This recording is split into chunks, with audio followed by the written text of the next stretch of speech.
Le Conseil de sécurité de l'ONU convoqué en urgence après le lancement raté d'une fusée par la Corée du Nord. Pour la communauté internationale, c'est une provocation. Le tir, considéré par Washington comme un tir de missile, devait mettre en orbite un satellite d'observation terrestre. Mais l'engin s'est désintégré en vol peu après son décollage dans la nuit.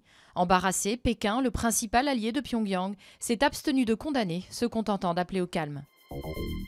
Trêve toujours précaire en Syrie au lendemain de l'entrée en vigueur du cessez-le-feu. Pour la première fois, soldats et déserteurs se sont affrontés directement à la mitrailleuse lourde sans faire de victimes. Les forces gouvernementales syriennes ne se sont pas retirées des agglomérations, comme le prévoyait le plan de Kofi Annan. La Guinée-Bissau à nouveau secouée par une tentative de coup d'État. Juste avant la présidentielle, des militaires ont attaqué la résidence du Premier ministre sortant, candidat à l'élection. Ils ont arrêté des responsables politiques, pris la radio nationale et bouclé le centre de la capitale de cette ancienne colonie portugaise dont l'histoire est jalonnée de violences politiques. Réunie à Abidjan, la communauté des États de l'Afrique de l'Ouest a condamné.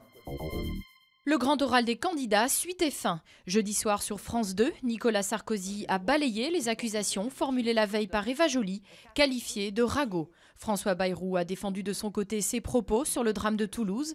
Dernier invité de l'émission, Jean-Luc Mélenchon s'est défini comme le recours à gauche lors d'une prestation volcanique.